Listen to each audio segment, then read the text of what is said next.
नमस्कार, news point लेकर हाजिर हूं मैं राजीव। दोस्तों, 13 नवंबर को यानी आज से ठीक अगले दिन 12 है, उसके बाद 13 परसों 13 नवंबर को होने वाले झारखंड विधानसभा के पहले चरण के मतदान के लिए आज प्रचार थम गया है। और इधर केरल की वायनाड सीट जहां से प्रियंका गांधी चुनाव लड़ रही हैं और मध्य प्रदेश, बिहार, छत्तीसगढ़, इन राज्यों में भी होने वाले उपचुनाव का शोर आज शाम को ही शांत हो गया है। मगर सियासत में अब एक नई जंग का ऐलान हो चुका है और इस बार ऐलान किया गया है कांग्रेस अध्यक्ष मल्लिकार्जुन खड़गे की तरफ से। खड़गे ने इस समय बेहद आक्रामक तरीके से बीजेपी की पोल खोल दी है। आज तो उन्होंने मोदी, योगी, हिमंता बिस्वा शर्मा सबको एक साथ उनकी असलियत दिखा दी। आपको याद दिला दूं कि कल भी मल्लिकार्जुन खड़गे ने बटेंगे तो कटेंगे पर योगी को खरी खरी बातें सुना दी थी। इससे पहले संविधान के मुद्दे पर बीजेपी के फैलाए झूठ की पोल खोली थी। खड़गे के हमलों से बीजेपी बेचैन हो उठी है और अब उसके सारे नेता योगी का बचाव करते हुए दिख रहे हैं, योगी आदित्यनाथ का बचाव करते हुए दिख रहे हैं। इधर संविधान के मसले पर तो अब बीजेपी ने चुनाव आयोग के पास राहुल गांधी की शिकायत कर दी है कि राहुल झूठ बोल रहे हैं। खुद कानून मंत्री अर्जुन राम मेघवाल ने कहा है कि हमने चुनाव आयोग को बताया है कि राहुल गांधी महाराष्ट्र चुनाव में झूठ बोल रहे हैं, उनके खिलाफ कार्रवाई की जाए। यह बात यहां सुन लीजिए, 6 नवंबर को भी उन्होंने झूठ बोला है। यह बात यहां लिख रहे हैं कि 6 नवंबर को भी उन्होंने झूठ बोला है। ये कानून मंत्री ने सीधी शिकायत की है। बीजेपी जिस तरह दोस्तों चुनाव आयोग के पास पहुंची है, उससे पता चलता है कि संविधान के मुद्दे पर कांग्रेस ने जो हमला किया है उसकी चोट बिल्कुल सही जगह लगी है। वैसे तो बीजेपी राहुल गांधी की राजनीति का मजाक उड़ाते रहती है। मोदी कहते हैं कौन है राहुल, और अब इन्हीं राहुल गांधी ने कह दिया है कि बीजेपी का मकसद संविधान को खत्म करना है। तो अब बीजेपी चुनाव आयोग के पास शिकायत करने पहुंची है। इधर कांग्रेस ने भी एक शिकायत कि एक्स पर यानी ट्विटर पर बीजेपी फॉर झारखंड यानी झारखंड बीजेपी हैंडल से कुछ वीडियो पोस्ट किए गए हैं जो कि झूठे और बहकाने वाले हैं। इस शिकायत में कहा गया है कि वीडियो में कथित तौर पर निराधार आरोप लगाए गए हैं ताकि मतदाताओं को प्रभावित किया जा सके और उन्हें विधानसभा चुनाव में विपक्षी दलों को वोट देने से रोका जा सके। झारखंड भाजपा के पेज पर यह वीडियो 9 नवंबर को पोस्ट किए गए। 10 तारीख को इसकी शिकायत हुई और आज बीजेपी के खिलाफ एक एफआईआर रांची के साइबर क्राइम पुलिस स्टेशन में दर्ज भी कर दी गई है, दायर हो गई है। इसमें झारखंड भाजपा पर आचार संहिता और अन्य कानूनों के उल्लंघन के आरोप लगाए गए हैं। साइबर क्राइम पुलिस स्टेशन ने इन्हें आपत्तिजनक पोस्ट करार देते हुए आईटी कानून की धारा 69A के तहत, जी हां 69A के तहत हटाने के लिए सोशल मीडिया प्लेटफॉर्म्स को भी संदेश भेजा है। तो ये तो बीजेपी यहां पर बैकफुट पर नजर आ रही है। जब आप झारखंड की बात करें, बीजेपी के लिए एक बड़ा झटका है क्योंकि सोशल मीडिया के जरिए उसके झूठ के प्रचार को भी तेजी मिलती थी, वो अब रुक जाएगी ऐसा माना जा रहा है। वैसे भी बीजेपी किसी तरह झारखंड मुक्ति मोर्चा और कांग्रेस को रोकने में लगी हुई है। इसमें आज कल्पना सोरेन को कुछ जनसभाओं में जाने से रोका गया। कल्पना सोरेन ने साफ साफ कहा कि झारखंड में मैं प्रचार के लिए जा रही थी 2 जनसभाओं के लिए, लेकिन मुझे रोक दिया गया। लेकिन झारखंड रुकेगा नहीं और झुकेगा नहीं, और इसको सच साबित करते हुए कल्पना सोरेन ने फोन से ही सभाओं को संबोधित कर दिया। वो हेलीकॉप्टर, देखिए ये हेलीकॉप्टर पर बैठती हैं। हेलीकॉप्टर से पहले ये जो तस्वीर आप देख रहे हैं, उससे पहले कल्पना सोरेन ये वीडियो जारी करती हैं, उसके बाद हेलीकॉप्टर में बैठती हैं और यहां वो यहीं से फोन के जरिए, ये तस्वीर देखिए, फोन के जरिए वीडियो संदेश जारी करती हैं और अपने चाहने वालों, अपने समर्थकों, कार्यकर्ताओं और जनता, वोटर्स, उनको ये संदेश देती हैं। क्या कुछ कहा है कल्पना सोरेन ने, आइए जरा सुन लेते हैं। हम लोग चुनावी सभा कर रहे थे। इसके बाद मेरा कार्यक्रम जगन्नाथपुर, लातेहार और तोरपा में है।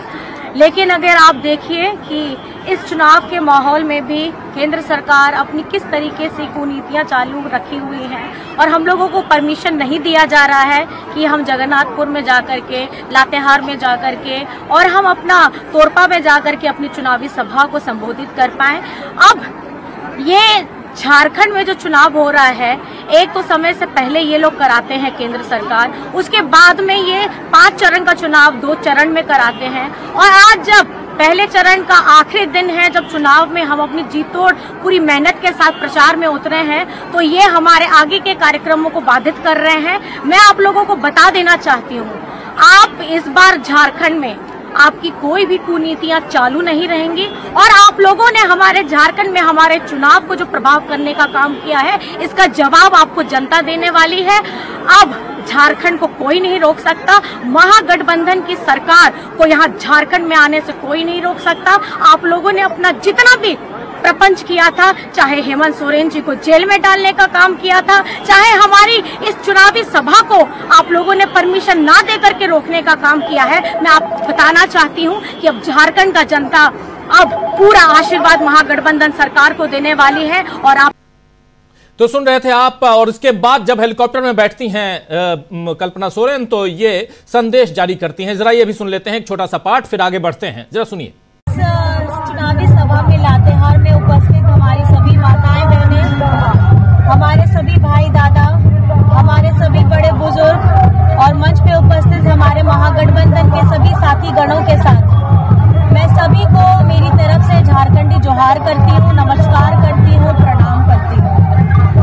आज मुझे तो सुन रहे थे आप, कल्पना सोरेन ने बता दिया है कि अब कोई झुकने और रुकने वाला नहीं है। और इधर झारखंड में ही आज मल्लिकार्जुन खड़गे ने योगी, मोदी और विश्व शर्मा, हिमंता विश्व शर्मा की पोल खोलते हुए कहा कि प्रधानमंत्री खुद को बैकवर्ड का बेटा बताते हैं, लेकिन वो फॉरवर्ड को सपोर्ट करते हैं, वो बैकवर्ड को कुचलने वालों को सपोर्ट करते हैं। इधर सीएम योगी पर निशाना साधते हुए मल्लिकार्जुन खड़गे ने एक बार फिर कहा है, क्योंकि कल उन्होंने यही बात कही थी उधर महाराष्ट्र में, आज यहां झारखंड में कह रहे थे कि योगी साधु का ड्रेस पहनते हैं। जी हां, योगी भगवा कलर का ड्रेस पहन के साधु बनते हैं, लेकिन लोगों के बीच जाकर बटेंगे तो कटेंगे जैसी बात बोलते हैं। क्या यह साधु का काम है?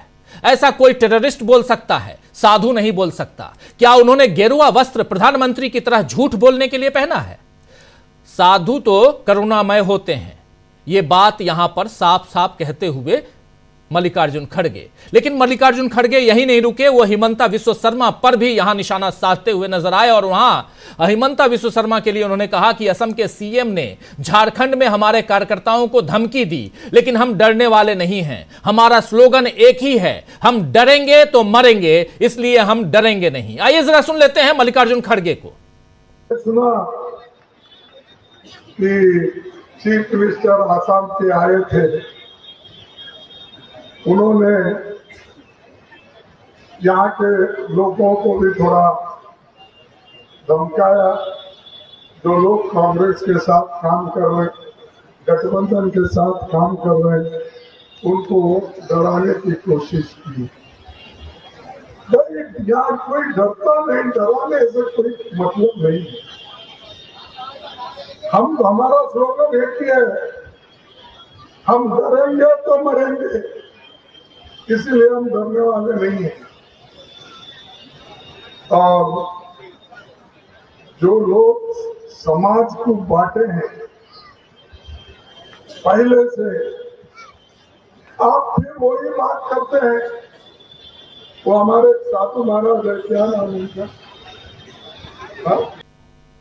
तो आज झारखंड में मल्लिकार्जुन खड़गे बिल्कुल अपने रंग में नजर आए और सीधा सीधा प्रहार करते हुए, सीधा वार करते हुए भाजपा पर, नरेंद्र मोदी पर, उनके तमाम साथियों पर यहां नजर आए मल्लिकार्जुन खड़गे। इसी रैली में मल्लिकार्जुन खड़गे ने साफ साफ कहा एक शेर के जरिए कि गरीब लहरों पर पहरे बिठाए जाते हैं, समुंदर की तलाशी कोई नहीं लेता। ये बात भी यहां, और इस शेर के जरिए वो कहीं ना कहीं गरीबों और उनकी नुमाइंदगी करते हुए और साफ साफ नरेंद्र मोदी और चुनाव के दौरान जब ईडी, सीबीआई इन सब की बातें आती हैं सामने, यानी इन सब का इस्तेमाल मोदी सरकार करती है, उन सब की पोल खोलते हुए नजर आए यहां मल्लिकार्जुन खड़गे। आइए जरा सुन लेते हैं, फिर आगे बढ़ते हैं। बहुत कुछ है इस पिटारे में दोस्तों, जरा बने रहिए हमारे साथ। और जो साथी बाद में जुड़े हैं, आप सबका एक बार फिर से स्वागत करता हूं, इस्तकबाल करता हूं। जरा सुनिए क्या कुछ कह रहे हैं यहां मल्लिकार्जुन खड़गे। गरीब लहरों पर पहरे बिठाए जाते हैं, गरीब लहरों पर पहरे बिठाए जाते हैं, समुद्रों की तलाशी कोई नहीं लेता। समुद्रों की तलाशी कोई नहीं लेता, यानी गरीब लहरों पे पैरे बिठाए जाते हैं, समुंदर की तलाशी कोई नहीं लेता। ऐसा ये जो बड़ा सेंट्रल में गवर्नमेंट है इसकी तलाशी कोई नहीं ले रहे। बाकी के लोगों को यही कह रहे, ईडी, सीबीआई, उसका घर में, इसके घर में, और उसको जेल में डालो, इसको जेल में डालो। ये काम मोदी जी कर रहे, डरा रहे। हम डरने वाले नहीं हैं, हम डरने वाले नहीं हैं। हम डरने वाले नहीं हैं, यहां कह रहे हैं साफ साफ मल्लिकार्जुन खड़गे। 83 साल की उम्र, लेकिन जोश में कोई कमी नहीं। दरअसल महाराष्ट्र से लेकर झारखंड तक इस समय चुनावी तुकबंदियां देखी जा रही हैं दोस्तों, और इसका असर भी दिख रहा है। आज बीजेपी ने एक हैं तो सेफ हैं के लिए एक विज्ञापन महाराष्ट्र के तमाम अखबारों में दिया है, जिसमें महाराष्ट्र में पहने जाने वाली सारी पगड़ियां हैं, टोपियां हैं, लेकिन मुस्लिमों की जालीदार टोपी इसमें नहीं है। और चुनाव चिन्हों में भी बीजेपी का निशान एनसीपी, अजित पवार और शिंदे गुट के चिन्हों से ज्यादा बड़ा है। देख लीजिए, जरा जूम कीजिए। एक हैं तो सेफ हैं, इसमें जरा फुल स्क्रीन ले आइए। एक को देखिए, अगर आप देख पा रहे हो ध्यान से, तो इसमें देखिए साफ साफ एक में जितनी पगड़ियां, जितनी टोपियां वहां महाराष्ट्र में पहनी जाती हैं, ये सब कुछ है। लेकिन क्या महाराष्ट्र, क्या हिंदुस्तान के दूसरे राज्य, वहां जालीदार टोपी भी मुसलमान पहनते हैं, लेकिन उसमें से कोई भी एक ऐसा नहीं है जिसको इस एक में दिया गया हो।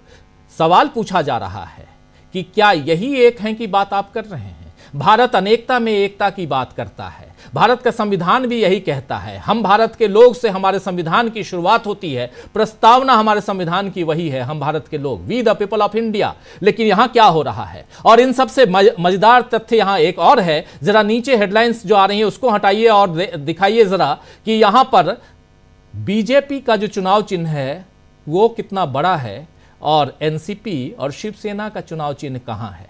आप समझ सकते हैं। और ये चुनौती है, और ये बात इनके दोनों सहयोगियों को, साथियों को भी समझनी चाहिए। एक तरफ अजित पवार को और दूसरी तरफ शिंदे को, क्योंकि एकनाथ शिंदे के बारे में अमित शाह ने साफ साफ कल ही कहा था, जब उनका मैनिफेस्टो लॉन्च हो रहा था कल, तो कहा था कि अभी तो हमारे सीएम एकनाथ शिंदे हैं, लेकिन चुनाव के बाद हम देखेंगे। तो ये शिंदे साहब को भी समझना चाहिए कि अब चुनाव के बाद आपका क्या हश्र होने जा रहा है। अब शिंदे और पवार और उनके साथ पूरा महाराष्ट्र खुद देख ले कि बीजेपी की सोच असल में क्या है।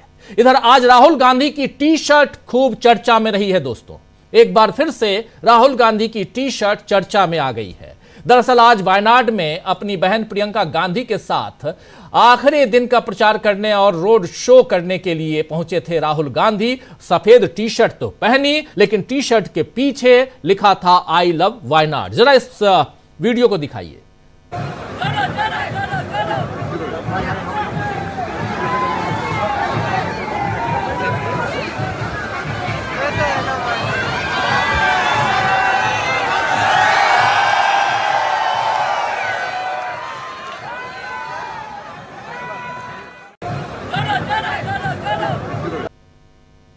तो देख लिया आपने, आई लव वायनाड। राहुल गांधी सिमडेगा पहुंचते हैं तो वहां लव यू कहते हैं और वायनाड के लिए आई लव वायनाड लिखते हैं, और उधर बीजेपी नफरत को बढ़ाने में लगी है।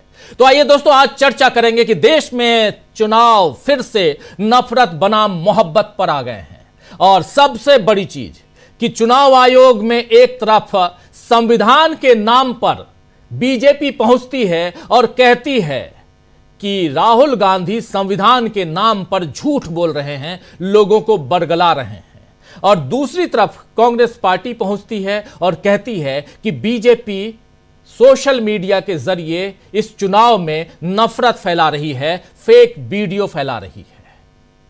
यानी यहां नफरत भी है और नफरत का प्रचार करते हुए जो लोग दिखाई दे रहे हैं उनके खिलाफ आवाज भी है। और इन सब के बीच आई लव और आई लव वायनाड का पैगाम भी है।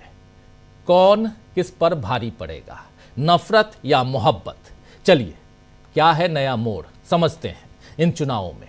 आइए हमारे साथ कुछ वरिष्ठ साथी जुड़े हुए हैं, पहले उन सबसे आपका परिचय करवाता हूं और आगे बढ़ते हैं। जरा स्क्रीन पर देखिए, हमारे 5 वरिष्ठ साथी जुड़े हुए हैं। अमलेंदु उपाध्याय जी हैं, हमारे साथ प्रशांत टंडन जी हैं, सुनील शुक्ला जी हैं, डॉक्टर राकेश पाठक जी हैं और डॉक्टर प्रकाश हिंदुस्तानी जी हैं। आप पांचों का स्वागत है, इस्तकबाल है। स्वागत इस्तकबाल आप तमाम दोस्त साथी शुभचिंतक आप सबका जो अब तक जुड़ चुके हैं और जो जुड़ने वाले हैं आप सबका भी। सीधा आना चाहता हूं डॉक्टर राकेश पाठक जी आपके पास।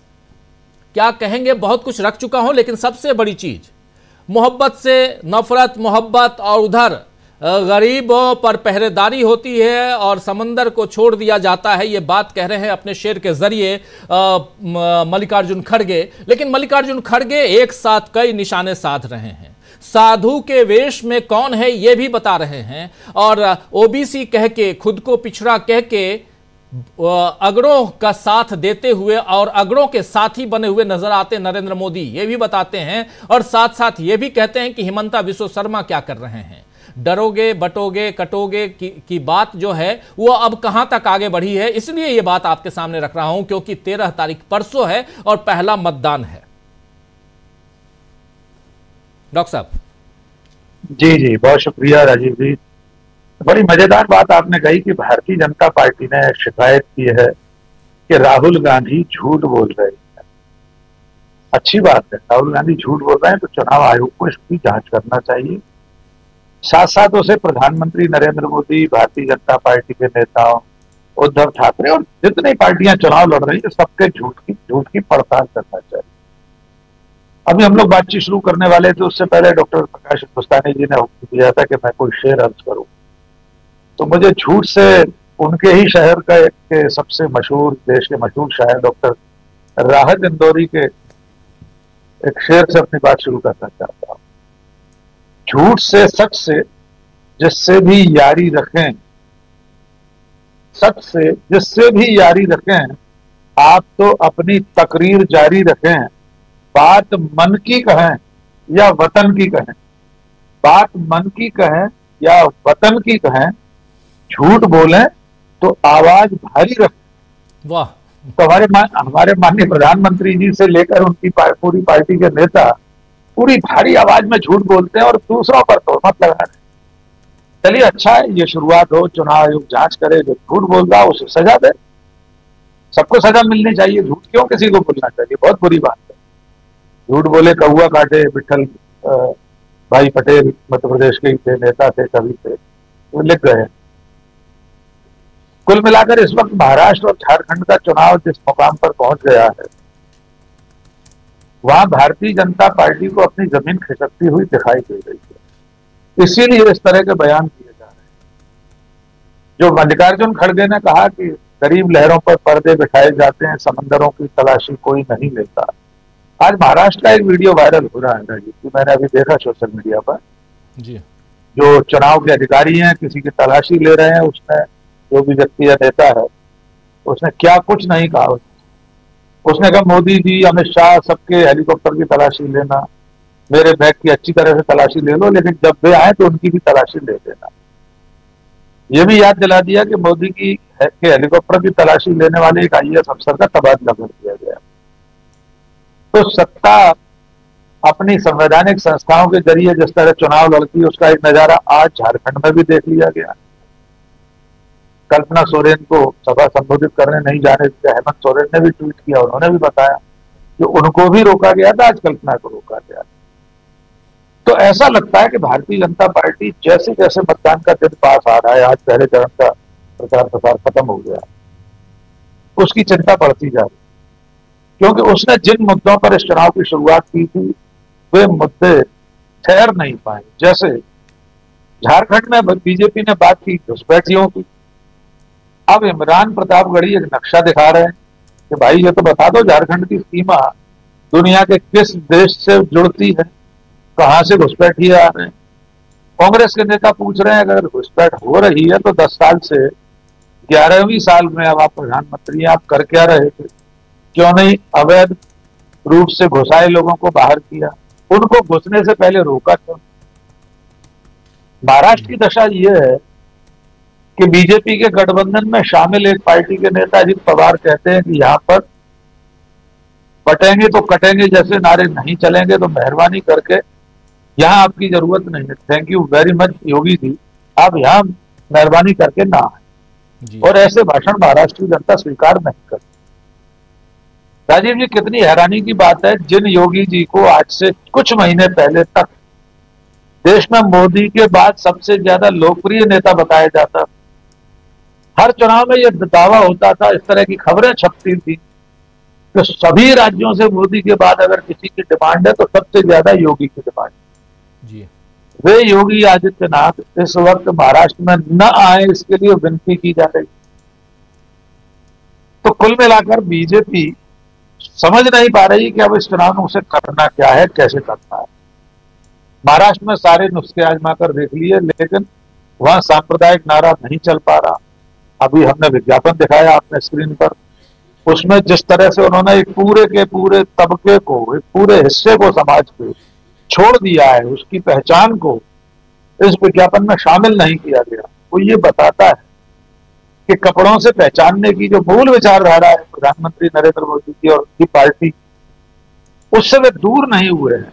हम लोगों को लगता था 2024 के नतीजे के बाद शायद मोदी और बीजेपी अपनी राजनीतिक धारा को बदलेंगे, तो वे बदलने वाले नहीं। मैंने तब भी 4 जून की शाम को आपसे कहा था कि जिस दिन सूरज पश्चिम में उगेगा उस दिन मोदी जी और बीजेपी अपनी सांप्रदायिक राजनीति से बाज आएंगे, और वैसा कभी होगा नहीं। तो मुझे ऐसा लग रहा है कि आखिरी चरण में इससे भी आगे जा सकती है बीजेपी, इससे भी ज्यादा सांप्रदायिक नारे, इससे भी ज्यादा सांप्रदायिक भाषणबाजी।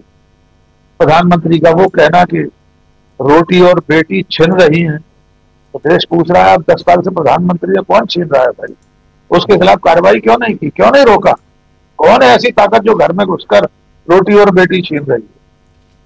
तो ये जो राजनीतिक दिवालियापन दिखाई दे रहा है बीजेपी का, वो इस चुनाव में और मुखर होता जा रहा है और खुलकर दिख रहा है।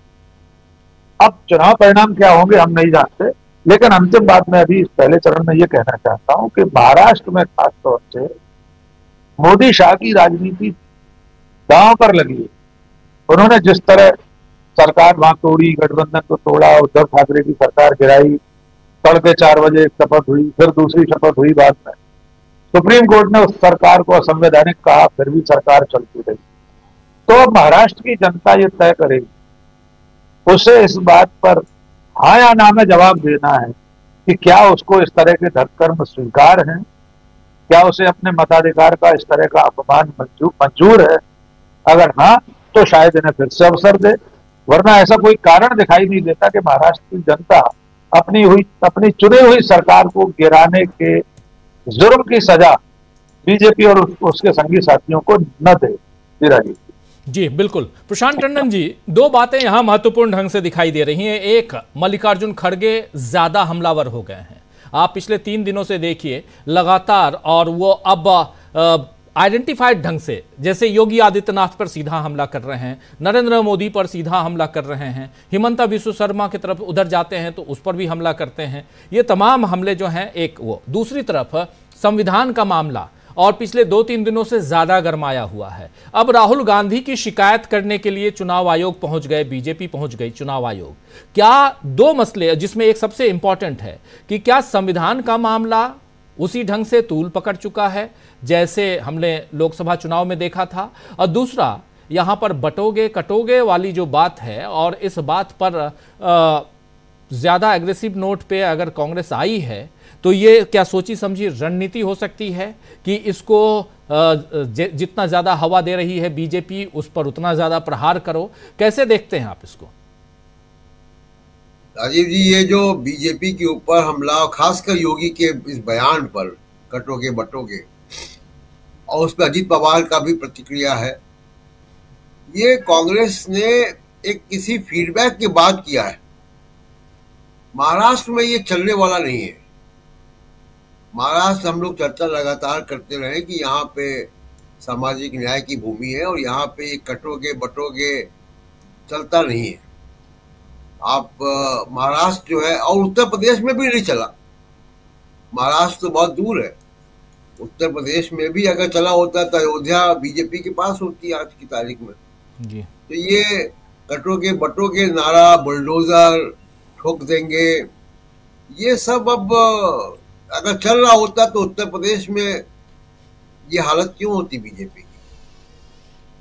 तो ये कांग्रेस ठीक कर रही कि इनको कायदे से जवाब दे रही है, और खासकर मल्लिकार्जुन खड़गे जी को कांग्रेस ने आगे किया है। और आगे क्या किया, वो तो कांग्रेस के अध्यक्ष हैं।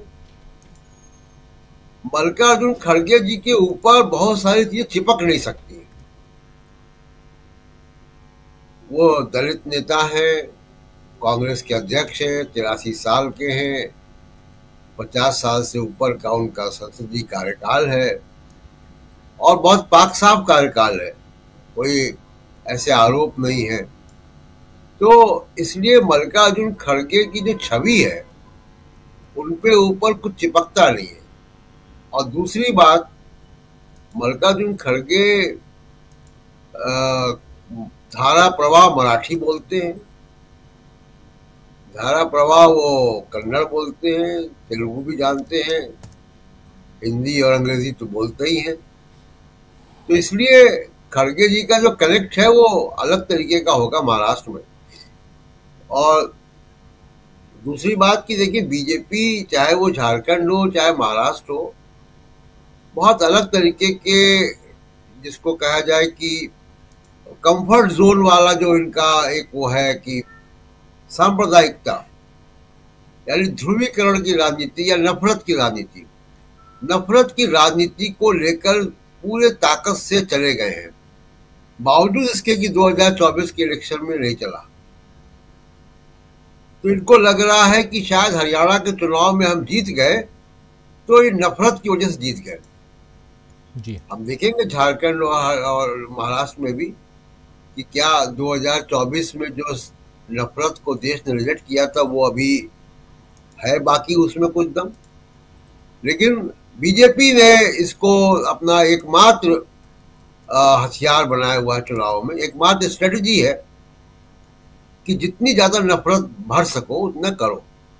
लेकिन उसमें कहीं ना कहीं गड़बड़ियां हो जाती, कल आप दिखा रहे थे, और वो चर्चा में है, बहुत झारखंड में बहुत चर्चा में है कि आप बात तो कर रहे हैं आदिवासी सम्मान की, कौन कर रहा है? वो असम से जाने वाले हेमंत बिस्वा शर्मा, जो झारखंड के ट्राइबल लोग जो 100 साल से भी ऊपर समय से असम में टी ट्राइब है, जो असम की इकोनॉमी का एक बड़ा हिस्सा है,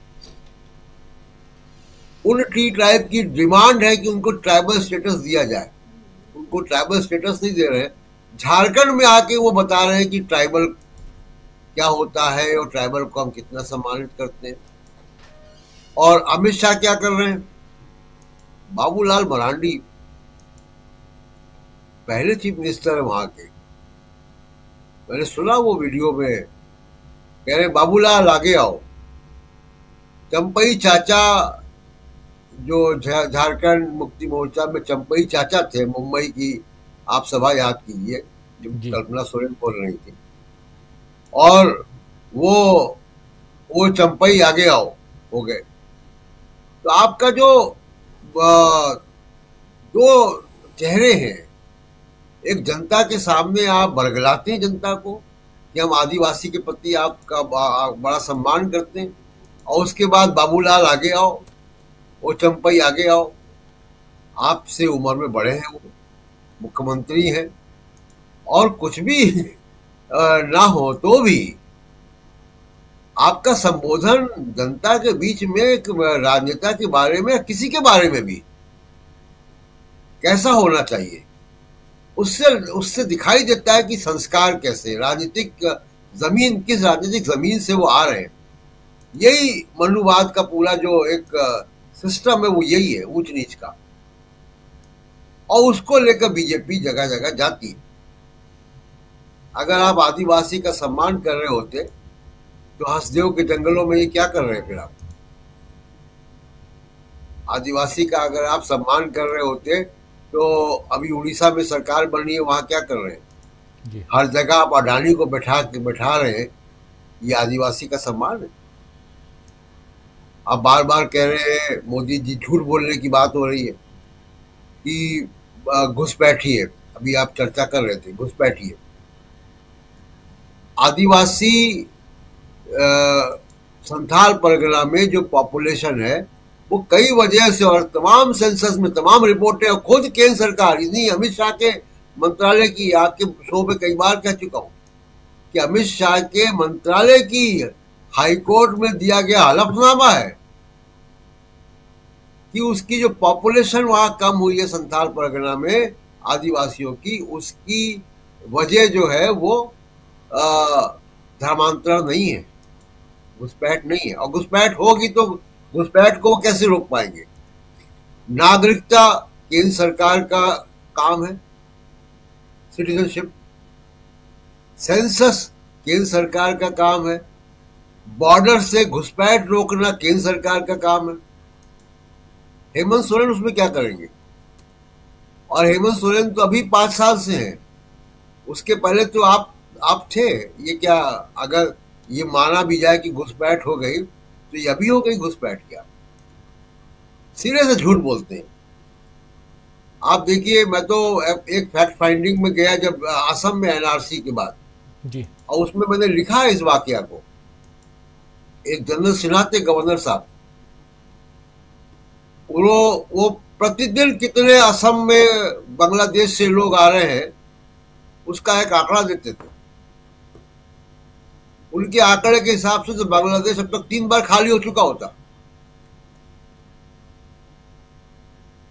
जितने लोग वहां वो बता रहे थे। तो ये पूरा झूठ का पुलंदा लेकर ये लोग जाते हैं और सिर्फ नफरत की बात है। देखना है कि जनता को स्वास्थ्य, शिक्षा, रोजगार चाहिए कि जनता का पेट नफरत से भर जाएगा। 2024 में संकेत जनता ने दिया कि नफरत से पेट नहीं भरेगा। जी राजीव जी, बिल्कुल। 2024 का जो लोकसभा चुनाव उसकी बात कर रहे हैं यहाँ प्रशांत टंडन जी, और इसी 2024 में 2 चुनाव विधानसभा के हो गए। जम्मू कश्मीर में 10 साल बाद विधानसभा के चुनाव हुए, उसके बाद हरियाणा के चुनाव। हरियाणा का चुनाव सब कह रहे थे कि कांग्रेस वहाँ जीत रही है, लेकिन बीजेपी बाजी मार गई। कैसे मारी, क्या मारी, इस पर बहुत संशय है, बहुत सारे सवाल जवाब होते रहे हैं और उस पर बहुत विश्लेषण अभी बाकी है, फैक्ट फाइंडिंग बाकी है। लेकिन दूसरी तरफ अब सामने 2 राज्यों के और चुनाव हैं, उनके साथ साथ उपचुनाव हैं। 48 सीटें वो विधानसभा की और 2 सीटें लोकसभा की। और ये जो चुनाव 2 राज्यों के, महाराष्ट्र और झारखंड के चुनाव, उसमें झारखंड के चुनाव का पहला चरण परसों है और इसके साथ साथ लगभग 35 सीटों पे परसों ही यानी 13 तारीख को उपचुनाव भी हैं। तो क्या ये चुनाव अब बिल्कुल पैक हो चुका है? क्या इस चुनाव में वो तमाम चीजें हम देखेंगे जो एक निष्पक्ष चुनाव होने की तरफ आपको आपके दिलो दिमाग को ले जाता है कि हाँ, निष्पक्षता के साथ चुनाव आयोग चुनाव करवा रहा है, या यहाँ भी किसी धांधली की उम्मीद है? ये बात हमको तब समझ में आएगी जब रिजल्ट आएंगे, यानी 23 नवंबर को। लेकिन उससे पहले धरातल पर क्या दिखाई दे रहा है? धरातल पे वार और पलटवार, इन सारी चीज़ों को, प्रहार, इन सारी चीज़ों को आप देख रहे हैं। मल्लिकार्जुन खड़गे लगातार हमलावर हैं, लेकिन इसी बीच संविधान को और आगे बढ़ाते हुए अब मल्लिकार्जुन खड़गे भी नजर आते हैं। कल संविधान सम्मान सम्मेलन में मल्लिकार्जुन खड़गे थे और वहां पर उन्होंने सीधा प्रहार किया था, और खासकर योगी आदित्यनाथ पर। लेकिन आज अपनी चुनावी सभा, और उसमें भी झारखंड में जब वो पहुंचे थे, वहां भी साधु के वेश में कैसे एक नेता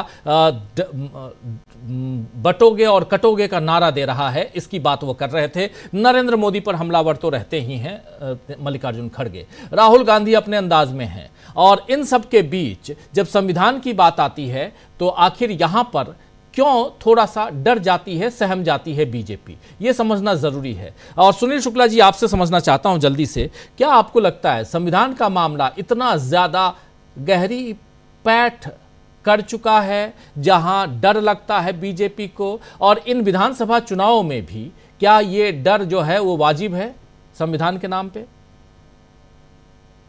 धन्यवाद राजीव जी। यह डर बहुत वाजिब है, और एक ही डर ऐसा है जो जिससे बचने का भारतीय जनता पार्टी के पास कोई रास्ता नहीं समझ में आ रहा है। यह संविधान का मतलब वो नहीं है जिसको भारतीय जनता पार्टी कह रही है कि राहुल गांधी एक कोरी किताब दिखा रहे हैं, इसमें कुछ लिखा नहीं है। लोगों को समझ में आ रहा है कि जिस संविधान की बात राहुल गांधी कर रहे हैं उसका मतलब क्या है, और भारतीय जनता पार्टी भी इस बात को समझ रही है। संविधान का क्या मतलब? आप भारतीय जनता पार्टी कहती है कि इस तरह का अफवाह फैला रही है कांग्रेस और विपक्षी दल के संविधान खतरे में है। आप सरेआम इस बात को कह रहे हैं अगर आप हिंदुत्व की बात करते हैं, धर्म के आधार पर राजनीति की बात करते हैं, मुसलमानों को बांटने की बात करते हैं, तो ये संविधान सम्मत तो नहीं है। अगर आप हिंदू राष्ट्र बनाने के आपके समर्थक बात करते हैं तो ये संविधान सम्मत तो नहीं है। अगर आप आरक्षण को सुरक्षित करने की बात नहीं करते तो ये संविधान सम्मत तो नहीं है। तो संविधान के साथ खिलवाड़ तो आप सरेआम कर रहे हैं। यह बात लोगों की समझ में आ रही है। जब ये बात समझ आए तो आप पोलराइजेशन की बात करने लगे हैं कि बटोगे तो कटोगे। तो लोग तो कह रहे हैं कि हम नहीं बटेंगे, लोग कह रहे हैं कि पिछड़ा नहीं बटेगा, लोग कह रहे हैं कि अल्पसंख्यक नहीं बटेगा, लोग कह रहे हैं कि दलित नहीं बटेगा, एक साथ रहेगा। इनका नारा लोग लागू कर रहे हैं उसको। ये संविधान का मुद्दा सबसे बड़ा मुद्दा मैं मानता हूं, चाहे झारखंड हो चाहे महाराष्ट्र हो। वह इसलिए महत्वपूर्ण है कि दलित हो, पिछड़ा हो, सवर्ण जाति के लोग हों, अल्पसंख्यक हो, सबको बात समझ में आ रही है कि अगर वो सुरक्षित है या उनके जीवन में कोई तब्दीली आ रही है या उनके संवैधानिक और व्यक्तिगत आजादी सुरक्षित है तो उसके पीछे केवल और केवल संविधान है। संविधान से उतर कोई ऐसी ताकत नहीं जो उनको बचा सके। और बीजेपी के खिलाफ इंडिया दल समूह यह बात लोगों तक पहुंचाने में सफल है कि संविधान को के साथ खिलवाड़ करने के लिए बीजेपी तैयार बैठी हुई है। अगर उसको ऐसी ही ताकत मिलती चली गई तो क्या महाराष्ट्र का कोई ऐसा इलाका है जिसमें इस तरह के लोगों के मन में नाराजगी न हो? महाराष्ट्र तो एक ऐसा क्षेत्र है जहां पे दलितों के लिए, चाहे पिछड़ों के लिए राजनीतिक दलों के साथ साथ बड़े पैमाने पे सामाजिक संगठन में काम करते हैं, सिविल सोसाइटी काम करती है। बाबा साहब भीमराव अम्बेडकर की भूमि रही है। क्या करते हैं आप वहां? या तो लोगों के मन में बात बैठी हुई है। बीजेपी लोगों के मन से यह डर दूर नहीं कर पा रही है। और डर दूर इसलिए भी नहीं कर पा रही कि उसका जो काम करने का तरीका है वह लोगों के मन में इस बात का भय पैदा कर रहा है। आप अभी तक जो जो सवाल पैदा किए इंडिया दल समूह ने या संविधान को खतरे में लेकर के जो मुद्दे पैदा किए गए, किसी का जवाब नहीं दिया बीजेपी जाति जनगणना का क्या जवाब दे रही है कि आप जातियों में बांटने की बात कर रहे हैं? लोग क्या देख रहे हैं? जातियों की बात कौन कर रहा है? इंडिया दल समूह तो कह रहा है कि जाति जनगणना होनी चाहिए। जो वंचित समाज है, पिछड़ा समाज है, आर्थिक रूप से विपन्न है, शैक्षणिक रूप से पिछड़ा हुआ है, उनको आगे लाने की बात की जानी चाहिए। बीजेपी क्या कर रही है? वो कह रही है कि हम सबसे बड़े पिछड़े नेता हैं। आप क्या कहते हैं कि यादवों को, कुर्मियों को, जाटों को, इनको उनको बाकायदे नाम लेकर के आप इनके बीच विभाजन का प्रयास करते हैं। तो जातिवाद को बढ़ावा कौन दे रहा है?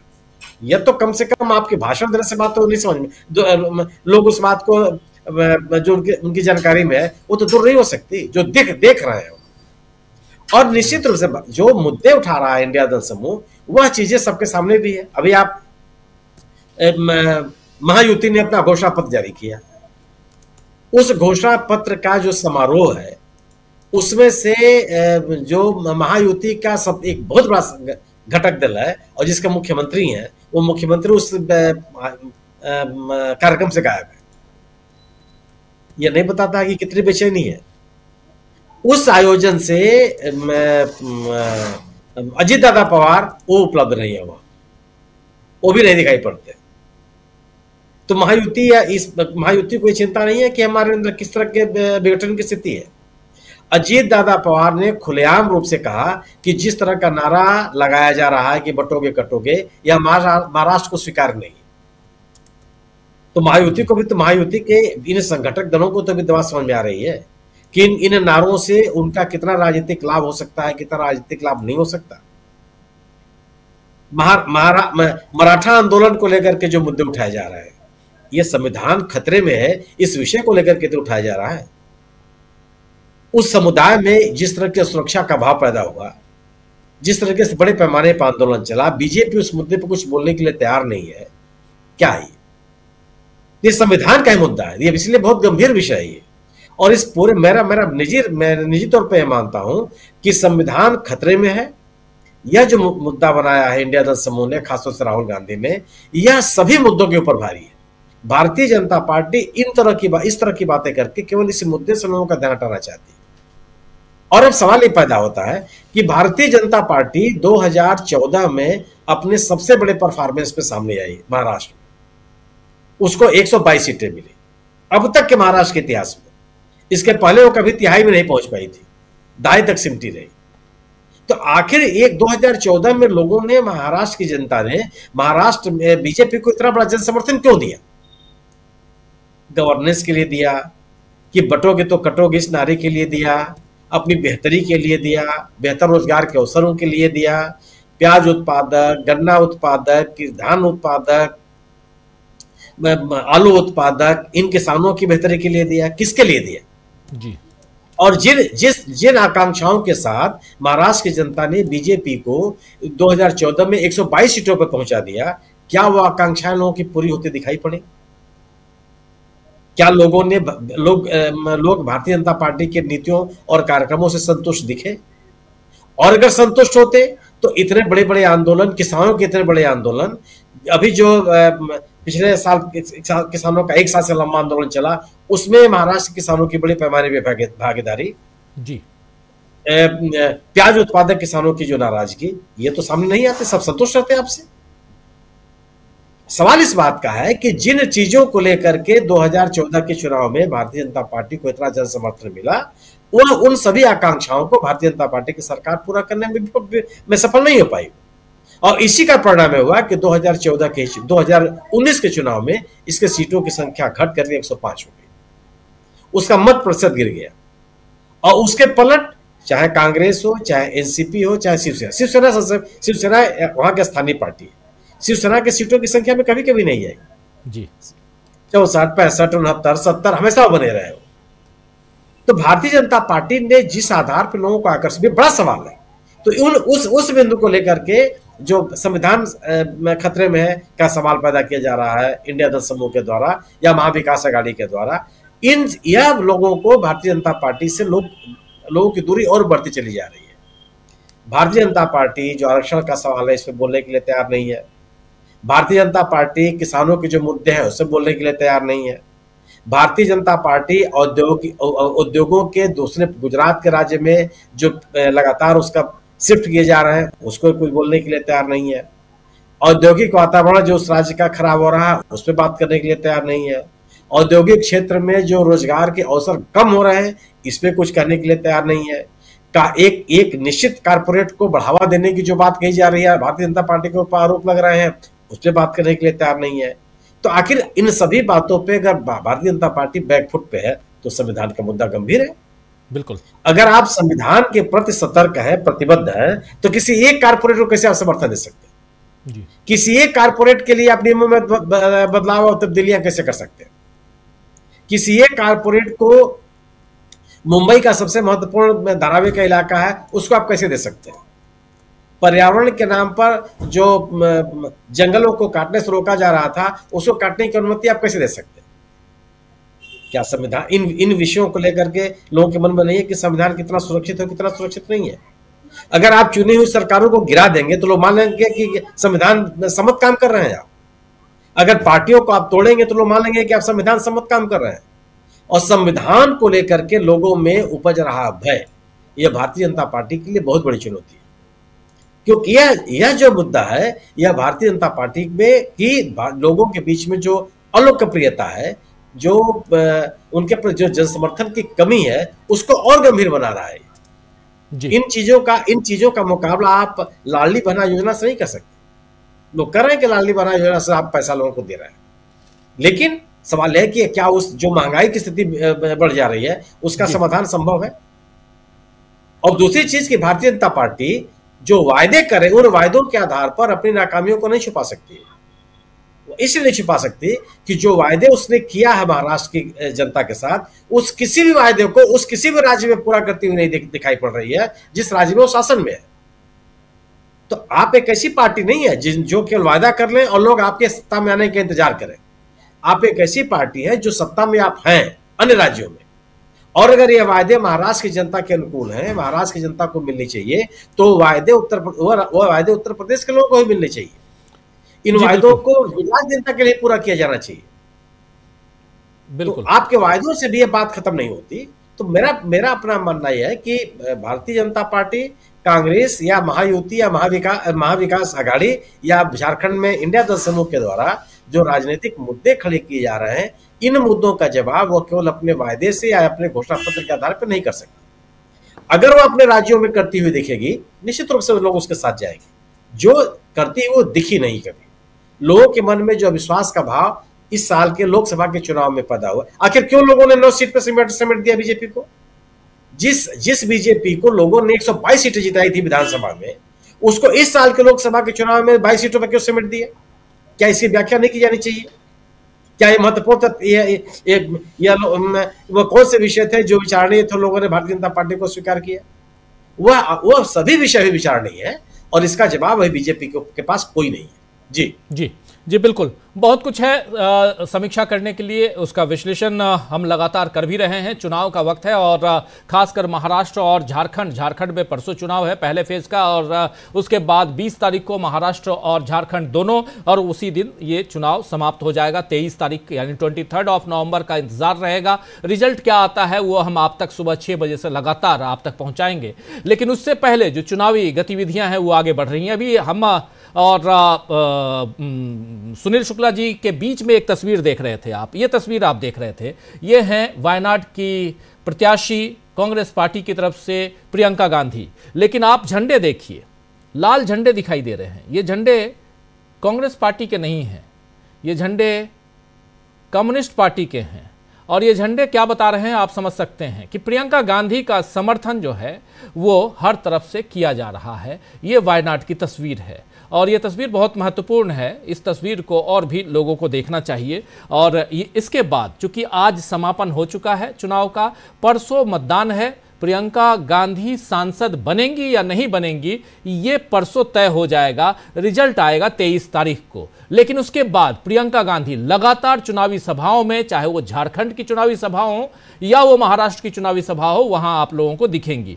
और इसलिए प्रियंका गांधी की एंट्री जो अभी तक रुकी हुई थी वो वहां अपने चुनावी क्षेत्र में वहां पर कूद पड़ी थी, वहां तक तो हैं, लेकिन उससे बाहर निकल के और क्या कुछ देती हैं अपने जनता कार्यकर्ताओं के बीच, क्या कुछ पहुंचाती हैं, इसका सबको इंतजार है। लेकिन इधर मैदान में डटे हुए हैं मल्लिकार्जुन खड़गे। राहुल गांधी को जितना डटना चाहिए था उतना नहीं है। बड़ी ईमानदारी के साथ कह रहा हूं, राहुल गांधी संविधान के मसले को उठा रहे हैं। एक ऐसा मुद्दा है जो आगे बढ़ना चाहिए था, लेकिन राहुल गांधी आज की तारीख में न सिर्फ कांग्रेस पार्टी बल्कि इंडिया गठबंधन के स्टार प्रचारकों में से एक हैं और ऊपर हैं, सबसे ऊपर हैं। वैसे में राहुल गांधी से देश की जनता भी, उनके कार्यकर्ता भी और उनके सहयोगी भी, उनके सहयोगी दल के नेता भी यही उम्मीद करते हैं कि ज्यादा से ज्यादा लोगों के बीच राहुल गांधी पहुंचे।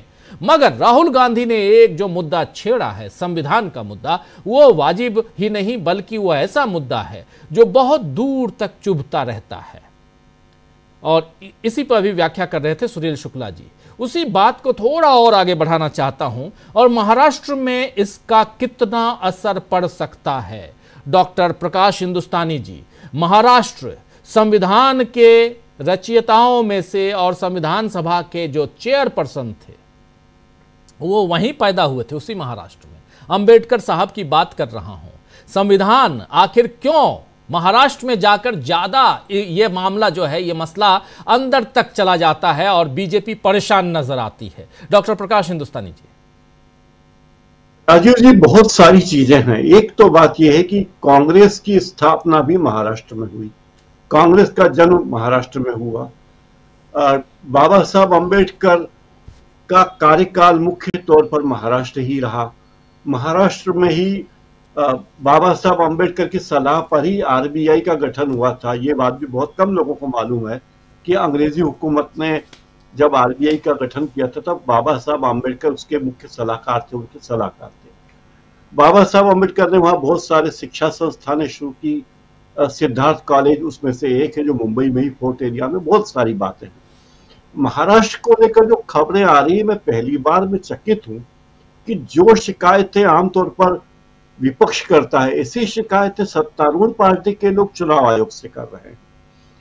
सत्तारूढ़ पार्टी के लोग, यहां तक कि केंद्र में मंत्री जा रहे हैं चुनाव आयोग के दफ्तर में और कह रहे हैं कि साहब ये कांग्रेस वाले लोग उन पर कंट्रोल कीजिए, लगाम लगाइए।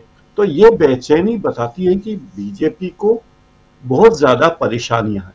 परेशानियां इतनी है बीजेपी को कि भले ही उसने महाराष्ट्र में सबसे ज्यादा, अपने मोर्चे में सबसे ज्यादा उम्मीदवार अपने खड़े कर दिए, करीब 150, और कुछ उम्मीदवार ऐसे भी हैं जो एनसीपी से खड़े हुए हैं या शिवसेना से खड़े हुए हैं। तो ये अचरज की बात है, जैसे बीजेपी की नाना चुडासमा की बेटी शाइना वो एनसीपी वो शिवसेना से खड़ी हो गई। तो कोई उम्मीदवार किस पार्टी से, कौन किस पार्टी से, बड़ा घालमेल वहां अद्भुत है। लेकिन चिंता महाराष्ट्र में पूरी ये लग रही है, मुझे लगता है कि बीजेपी को चिंता ये कि यहाँ कैसे सरकार बनाए, कैसे काम करे। मुझे लगता है कि महाराष्ट्र की लड़ाई दो मोर्चों की लड़ाई नहीं है, महायुति और गठबंधन की नहीं है। ये लड़ाई उद्योगपतियों की और कांग्रेस और उद्धव ठाकरे की। उद्धव ठाकरे जिस ऐलानिया तरीके से कहते कि हम सरकार में आए तो हम धारावी प्रोजेक्ट वापस ले लेंगे, अंबानी से वापस ले लेंगे, और जिस दम से राहुल गांधी कह रहे हैं कि संविधान के साथ छेड़छाड़ हो रही है, संविधान के साथ बदसलूकी हो रही है, यह बताता है कि सत्तारूढ़ पार्टी थोड़ी डरी हुई। एक और घटना, उद्धव ठाकरे मुख्यमंत्री रह चुके हैं, हेलीकॉप्टर में जाते हैं, उन्हें रोका जाता है, उनके तलाशी ली जाती है, और वे कहते भी कि क्या कभी फडणवीस की तलाशी ली, शिंदे जी की तलाशी ली, क्या आपने अजित पवार की तलाशी ली? इस तरह, और बता चुके हैं कि प्रधानमंत्री के हेलीकॉप्टर में तो तलाशी लेने पे नौकरी चली जाती है, हटा दिया जाता है। तो ये बात भी बड़ी चिंता की है कि आखिर ऐसा क्यों। एक और घटनाक्रम देखिए, झारखंड में योगी आदित्यनाथ कहते हैं कि बंगालियों के लिए, बांग्लादेश के और विदेशी शरणार्थियों के लिए झारखंड धर्मशाला है। अब झारखंड की सीमा किस राज्य से लगती है, झारखंड किस दूसरे देश से मिलता है, उसकी सीमाएं कहाँ हैं? लेकिन यह भी एक बहाना बनाने की कोशिश है कि देखिए आपके सामने बहुत सारी चुनौतियां। और वायनाड का जो जिक्र आप कर रहे थे राजीव जी, तो वायनाड में राहुल गांधी ने सुबह जिस तरह नुक्कड़ सभाओं में अपनी पेशकश की, वो देखने लायक था, लोगों का उत्साह देखने लायक था। वहां पर मिराया और रेहान भी कल गए थे। तो एक तरफ से यह है कि एक भद्र महिला परिवार के साथ वहां मैदान में है, और जिस तरीके से वो महिला विपक्षी दलों को, दूसरे दलों के कार्यकर्ताओं का भी स्वागत कर रही है, उनका भी स्वागत कर रही है, देखने वाली बात है। और एक तरफ नफरत की बातें करने वाले लोग, प्रधानमंत्री नफरत की बात कर रहे हैं, अमित शाह कह रहे हैं कि राहुल गांधी संविधान का अपमान कर रहे हैं, संविधान के। तो ये सारी बातें लगती है कि इतनी डरी हुई क्यों है भाई बीजेपी, कांग्रेस। और जब कांग्रेस ने अपने घोषणा पत्र में जो मोर्चे ने, कांग्रेस और उद्धव ठाकरे तथा शरद पवार के मोर्चे ने जो ऐलान किया है अपनी 5 सूत्री घोषणाओं का, कि उन्होंने कहा कि हम 1500 रुपए देते हैं लाड़की बहना में, और अगर हम जीते, शिंदे जी ने कहा कि हम जीते तो हम इसे बढ़ाकर 2100 करेंगे। तो कांग्रेस ने कहा कि हम 3000 करेंगे। यहां भी उन्हें जो उम्मीद उन्हें थी लाड़की बहना से, वो टूटती नजर आ रही है। कांग्रेस ने कहा कि हम बेरोजगार, पढ़े लिखे बेरोजगार युवाओं को 4,000 तो उसका एक उदाहरण भी है जो आप कह रहे हैं, इसमें दम है, इसका उदाहरण एग्जाम्पल है। हमारे किसी साथी ने भी कहा भी, शायद डॉक्टर राकेश पाठक जी ने या किसी ने, कि बीजेपी के ही नेता कह रहे हैं कि लाड़की बहना योजना मतलब जो ले रही है, जिसको इसका लाभ हो रहा है, वो अगर कांग्रेस की सभाओं में या विपक्षी दलों की सभाओं में दिखती है तो फोटो खींच के रखो, आगे हम देखते हैं। यानी आप सीधा धमका रहे हैं कि आपको इस योजना का अगर लाभ मिल रहा है तो आप हमारी सभाओं में आइए, हमको आप वोट दीजिए, आप दूसरे का समर्थन नहीं कर सकते। ये कौन से राज्य में आप जी रहे हैं? ये लोकतंत्र है या प्रजातंत्र है, राजतंत्र है?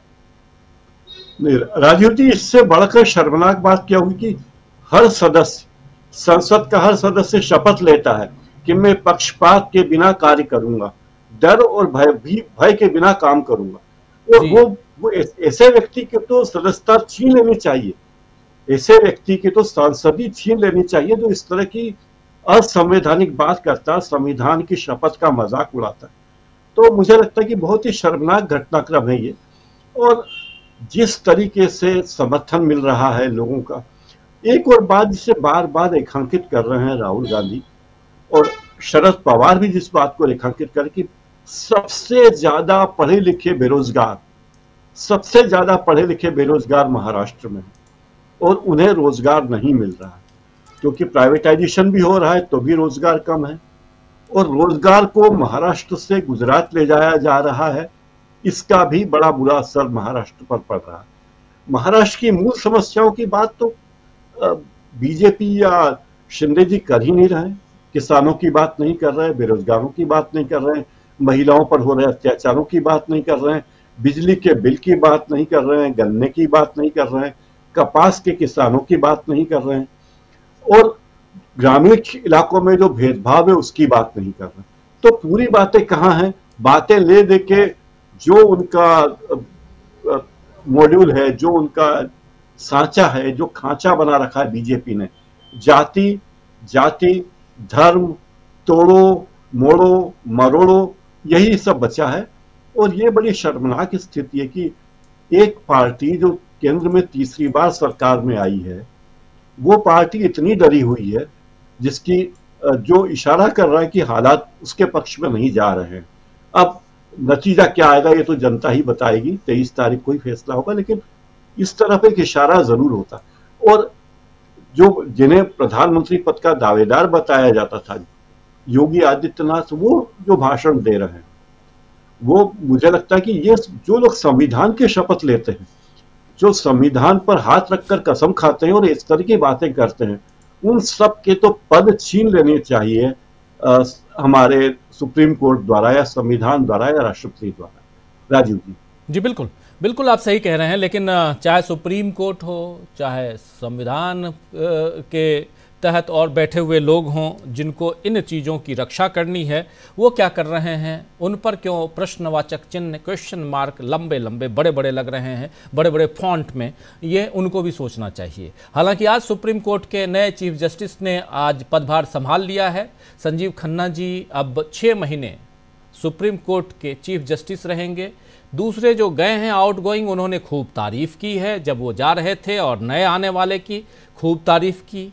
उन्होंने बताया, उनके लिए एक प्लेटफॉर्म तैयार कर दिया है DY चंद्रचूड़ साहब ने कि जो आ रहे हैं ये डिजर्व करते हैं, और क्यों डिजर्व करते हैं ये सब कुछ बता दिया है। लेकिन सवालों के घेरे में वो भी थे, सवालों के घेरे में ये भी हैं, और इसलिए क्योंकि इनके कई सारे जो जजमेंट हैं, जो फैसले हैं, वो रहे हैं सवालों के घेरे में।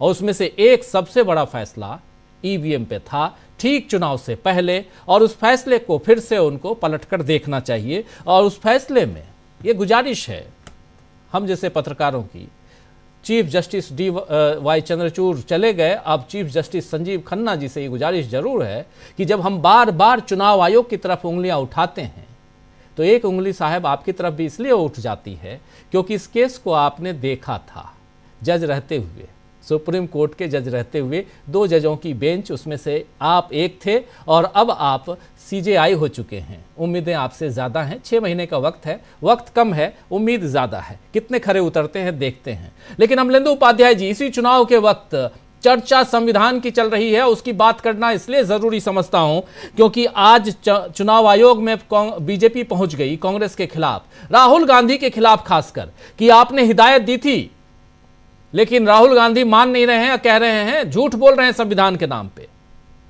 इस पर चर्चा अभी सुनील शुक्ला जी ने भी की, इस पर चर्चा अभी डॉक्टर प्रकाश हिंदुस्तानी जी भी ने की। आपसे भी समझना चाहता हूं, आखिर राहुल गांधी झूठ क्या बोल रहे हैं? क्या झूठ बोल रहे हैं? जरा समझ लें कि सचमुच झूठ बोल रहे हैं जो बीजेपी कह रही है। राजीव जी, इससे ज्यादा और बड़ा झूठ क्या हो सकता है कि बीजेपी को शिकायत करनी पड़ रही है, और बीजेपी शिकायत कर रही है। तो बीजेपी तो मतलब झूठों की चैंपियन जिसको कहते हैं मल्लिकार्जुन खड़गे, वो एक तरीके से जितनी बातें हैं वो सारी जो है वो साबित हुई हैं। और प्रधानमंत्री नरेंद्र मोदी के लिए तो हमारे जो गृह मंत्री अमित शाह जी, उन्होंने बता दिया था ये वो जुमले फेंकते हैं और उनकी किसी भी बात को गंभीरता से नहीं लिया चाहिए, और उसी के पास से प्रधानमंत्री के जुमले थे वो बहुत ज़्यादा मशहूर हो गए। अब तो प्रधानमंत्री कुछ भी कहते हैं तो उसको जुमला कह दिया जाता है। लेकिन राजीव जी, ये जुमले से अलग हटकर के बात यह है कि राहुल गांधी ने जो सवाल खड़े किए हैं, उन सवालों से भारतीय जनता पार्टी बहुत ज्यादा घबराई हुई दिखाई पड़ती है। संविधान को लेकर उसे लगा था कि ठीक है, लोकसभा चुनाव में नुकसान हो गया थोड़ा बहुत, उसकी किसी तरीके से भरपाई कर ली जाएगी और ये मुद्दा अब ठंडा हो गया और 2029 में इसकी बातचीत की जाएगी, तब देखा जाएगा। चूंकि प्रधानमंत्री नरेंद्र मोदी ने कहा भी था चुनाव जीतने के बाद कि भाई ठीक है अब आगे अब 2029 में बात करेंगे, जो अपने आप उनका एक लहजा है कहने का कि अब काम किया जाए और 2029 में आरोप प्रत्यारोप की बात होगी। लेकिन ये जो मुद्दा संविधान का उठा राजीव जी, ये ठंडा होने का नाम नहीं ले रहा है। और इसलिए ये मुद्दा ठंडा होने का नाम नहीं ले रहा है क्योंकि भारतीय जनता पार्टी के 2024 के लोकसभा चुनाव में हारने के बावजूद संविधान पे खतरा न टला है और न कम हुआ है। दोनों बातें, उतना ही खतरा बरकरार है जितना कि 2024 के लोकसभा चुनाव से पहले था। खतरा अभी भी उसी तरीके से बना हुआ है और वो खतरा मौजूद है। तो इसलिए जो भारतीय जनता पार्टी की जो शिकायतें हो रही हैं, पहले तो ये कहा गया कि राहुल गांधी जो संविधान की किताब लेकर घूम रहे हैं उसके पन्ने अंदर कोरे हैं, लेकिन वो बाद में मालूम पड़ा कि बीजेपी जो किताब लेकर घूम रही थी उसके पन्ने कोरे थे। राहुल गांधी तो असली संविधान लेके घूम रहे थे। तो इस तरीके की बातें भी आई कि बीजेपी दिखा रही है संविधान राहुल गांधी का बता के उसके पन्ने कोरे हैं। राहुल गांधी जो तो संविधान को लेकर ही घूम रहे हैं और राहुल गांधी संविधान की बात कर रहे हैं। तो ये सवाल भी उठा कि भारतीय जनता पार्टी को आखिर संविधान से दुश्मनी इतनी ज्यादा क्यों कि उसने बता दिया कि संविधान के पन्ने कोरे हैं। निश्चित तौर पर भारतीय जनता पार्टी संविधान के पन्ने कोरे ही करना चाहती है, पन्ने काले करना चाहती है, जो भी करना चाहती हो वो भारतीय जनता पार्टी यानी क्या, तो आरोप लग रहे हैं वो लग रहे हैं कि भारतीय जनता पार्टी संविधान को बदलना चाहती है। और आज जिस तरीके से अजीत पवार ने कहा कि महायुति 175 सीटें जीत रही है राजीव जी, अजीत पवार ने भारतीय जनता पार्टी के 400 पार के नारे की याद दिला दी। तो 400 पार के नारे की याद दिलाना है और महायुति 175 सीट जीत रही है, इसका मतलब संविधान पे खतरा उसी तरीके से बना हुआ है जिस तरीके से लोकसभा चुनाव में था। और ये कहना खुद जो था वो एनसीपी अजीत पवार के नेता छगन भुजबल का ही था कि ये 400 पार का नारा था ये भारतीय ये महायुति के लिए संकट बन गया और इसने भारतीय जनता पार्टी का और एनडीए का नुकसान कराया, इसकी वजह से अजीत पवार को भी नुकसान हुआ। तो यानी ये अच्छी तरीके से समझ में आ रहा है इनको कि ये मसला बना हुआ है, मसला किसी तरीके से कमजोर होने का नाम नहीं ले रहा है और ये पूरी शिद्दत के साथ उठा हुआ है। जैसा हमने कल भी चर्चा की थी राजीव जी कि जब तक भारतीय जनता पार्टी है पावर में है और खासतौर से या पावर के नजदीक, सत्ता के नजदीक है, तब तक इस संविधान को खतरा बना ही रहेगा क्योंकि भारतीय जनता पार्टी का जो मूल स्वभाव है वो इस संविधान के खिलाफ है। तो इसलिए उसको खतरा बना ही रहेगा। और जिस तरीके से पहले अटल बिहारी वाजपेयी की सरकार में संविधान समीक्षा आयोग बनाया गया था, वो भी संविधान बदलने की कवायद थी, लेकिन चूंकि उस समय बहुत सारे दल जो थे वो साथ में थे और भारतीय जनता पार्टी के पास प्रचंड बहुमत नहीं था। हालांकि अब भी प्रचंड बहुमत नहीं है, अभी भी 2 बैसाखियां हैं, लेकिन अभी भी जो 2 बैसाखियां उनके ऊपर थोड़ा सा दबाव आ जाता है कभी कभी कि उनको अपना एजेंडा भी चलाना है। तो अभी उनको दिक्कत लगती है कि किस तरीके से संविधान बदला जाए, लेकिन वो संविधान बदलना चाहते हैं, ये उनका मूल स्वभाव है और ये मूल उनका एजेंडा है। तो इसलिए संविधान लगातार चर्चा में बना हुआ है और विधानसभा चुनाव में भी इसलिए बना हुआ है कि अगर भारतीय जनता पार्टी विधानसभा चुनाव जीतती है तो फिर वो राज्यसभा में अपना बहुमत बनाकर फिर संविधान बदलने का काम करेगी। तो इसलिए विधानसभा के चुनाव में भी भारतीय जनता पार्टी को हराना बहुत ज्यादा जरूरी है। इधर राजीव जी एक खबर जो चल रही है, चुनाव आयोग के ऊपर लगातार सवाल उठ रहे हैं। अभी मैंने देखा कि एक अखबार की वेबसाइट है, उस पर खबर है कि झारखंड में बैलेट बॉक्स जो है वो बैलेट पेपर जो है वो इस बार कोई कमाल दिखा सकते हैं, काफी ज्यादा उनकी मांग बढ़ गई है और ये किसको फायदा पहुंचाएंगे, किसको नुकसान पहुंचाएंगे, अब इस पे जो है बात करना शुरू हो गई है। यानी कि तैयारियां जो है वो शुरू हो गई है। तो अब मुझे लगता है कि विपक्ष को बैलेट पेपर जो है उस पर भी नजर रखनी पड़ेगी कि उसके जो ओटीपी आ रहे हैं वो ओटीपी ठीक आ रहे हैं कि नहीं आ रहे हैं। बिल्कुल बिल्कुल, बहुत कुछ है। ये बैलेट पेपर और ईवीएम का मसला जो है ये महाराष्ट्र में लोकसभा चुनाव के समय आपको याद होगा उठा था और लेकिन वो वहीं दबकर रह गया। चुनाव आयोग में शिकायत गई, चुनाव आयोग ने संज्ञान लेने से मना कर दिया। बहुत कुछ चुनाव आयोग के ऊपर निर्भर करता है, लेकिन चुनाव जो है वो पाक साफ निष्पक्ष चुनाव कैसे हो, ये चुनाव करवाने की जिम्मेदारी चुनाव आयोग की है। चुनाव आयोग के सामने अगर ऐसे सवाल आप लेके जाते हैं तो वो आपको एक बिल्कुल सिरे से आपको खारिज कर देता है आपकी बातों को और कहता है कि यहाँ निष्पक्षता बिल्कुल बरकरार है और एक शेर सुनने के लिए आप तैयार रहिए। और इसके साथ ही वो आपको बाहर निकाल देते हैं, यानी हो गया बस, आगे सवाल नहीं। ये सब कुछ आप लोगों ने देखा है, कुछ भी ऐसा नहीं है जो मैं अपनी तरफ से कह रहा हूँ, सब कुछ आप लोगों ने देखा है। जब चुनाव के घोषणा का वक्त आता है, चुनाव आयोग प्रेस कॉन्फ्रेंस करता है, उस समय भी आपने देखा होगा हर प्रेस कॉन्फ्रेंस में एक शेर तो आप सुने ही होंगे राजीव कुमार की तरफ से। लेकिन हमारे सामने भी, हमारे साथ भी एक हमारे साथी हैं जो अपनी बातों को शेर के जरिए रखते हैं। अभी थोड़ी देर पहले एक शेर आपने सुना होगा डॉक्टर राकेश पाठक जी की तरफ से, और बहुत महत्वपूर्ण है। लेकिन डॉक्टर साहब जो हैं वो वैसा शेर नहीं सुनाते हैं जो इनको रात को सपने में आता है। ये किसी और के भी सुनाते हैं तो बता के सुनाते हैं कि उनका है, ओरिजिनली वहीं से है और उसको मैं पेश कर रहा हूँ। ये फ़र्क है, इस फ़र्क को समझना होगा। यहाँ पर निष्पक्षता झलकती है, यहाँ पर आपकी विश्वसनीयता बनती है इसी ढंग से। और इस बात को कैसे आगे बढ़ाएं, कैसे यहाँ पर चुनाव आयोग जो है वो अपनी विश्वसनीयता को कायम रखे। अब जबकि परसों चुनाव है डॉक्टर साहब, डॉक्टर राकेश पाठक जी, और उससे पहले फिर से चर्चा, आज चुनाव आयोग, कांग्रेस पार्टी भी गई। और देखिए जो FIR दर्ज हुई है वो वहाँ झारखंड में हुई है, साइबर क्राइम ब्रांच में, और होनी भी चाहिए क्योंकि आप फेक वीडियो चला रहे थे। बीजेपी के लोग फेक वीडियो फेसबुक पे डालकर और फैला रहे थे। फैलने का जितना फैल चुका हो, चुनाव में देखा आपने फेसबुक ने कितनी मदद की बीजेपी की, ये सब कुछ सामने है। कुछ भी ऐसा नहीं है कि हम लोग कुछ बढ़ा चढ़ा के बता रहे हों। हमारे तमाम साथी जानते हैं कि पिछले चुनावों में सब कुछ हो चुका है। लेकिन यहाँ पर क्या आपको लगता है कि पिछले और जितना ज़्यादा प्रहार होता रहा है चुनाव आयोग के ऊपर, थोड़ा सा एक एजम्पशन, एक पहले से कि हाँ नहीं इस बार निष्पक्ष चुनाव की तरफ हम बढ़ते हुए इस देश को देख रहे हैं, 2 राज्यों में चुनाव हम निष्पक्ष देखेंगे, ऐसी कोई उम्मीद नज़र आती है? इसलिए बात कह रहा हूँ क्योंकि अभी अमलेंदु जी जो कह रहे थे बैलेट पेपर की डिमांड ज़्यादा हो गई है, पोस्टल बैलेट की बात कर रहे थे ये, तो यहाँ निष्पक्षता झलकती है क्या? क्या हम ये उम्मीद करें? अपने दर्शक साथियों को ये बताएं कि नहीं जी थोड़ा निश्चिंत रहिए, आप घबराइए मत। आप हरियाणा का जो हाल आपने देखा, जहाँ से आप जो हैं वो आपके अंदर एक पीड़ा भी है और कहीं ना कहीं एक शक जो है वो ज़्यादा है कि पता नहीं आएगा तो वही, कुछ भी आप कर लो। ये जो हो गया है ये हटते हुए दिखता है आपको? जी हटना चाहिए। जो लोग भी उम्मीद कर रहे हैं चुनाव आयोग से निष्पक्षता की, उन्हें उम्मीद करना चाहिए, हमें और आपको भी करना चाहिए। लेकिन हर बार हमारे हाथ नाउम्मीदी है। हम सोचते हैं कि राजीव कुमार शेर व शायरी की बजाय कोई तार्किक उत्तर देंगे। हरियाणा की मतगणना के दिन जिस तरह उन्होंने तोहमत हम सबके सिर पर मढ़ दी कि वोटों की गिनती शुरू नहीं हुई थी, 8:30 बजे तक आप लोगों ने आगे पीछे दिखा दिया। अभी इस चुनाव में भी राजीव, जब कांग्रेस ने महाराष्ट्र के DGP को हटाने की बात कही, मांग की, आयोग ने नहीं सुना। बीजेपी ने कहा झारखंड के DGP को फौरन से पेश पर हटा दिया। बाद में हटाना पड़ा, लेकिन उतना समय क्यों लिया? चुनाव की तारीखों का मामला देख लीजिए राजीव। आप उत्तर प्रदेश, केरल और पंजाब की विधानसभाओं के उपचुनाव की तारीख बढ़ा देते हैं। एक तथ्यात्मक बात यह है कि पवन वर्मा नाम के भूतपूर्व राजनयिक IFS हैं, सांसद रहे हैं राज्यसभा। उन्होंने एक लेख लिखा 2 दिन पहले, 3 दिन पहले अखबार। उन्होंने लिखा कि मैं हफ्ते 1.5 हफ्ते फोन करता रहा राजीव कुमार से बात करने के लिए। उनके ऑफिस में नोट कराया कि my self Pawan Verma, x member of parliament, x IFS। जवाब आया साहब व्यस्त हैं, रिंग बैक आएगा। 1 हफ्ते बाद 1 हफ्ते तक लगातार पवन वर्मा बात नहीं कर सके मुख्य चुनाव आयोग से।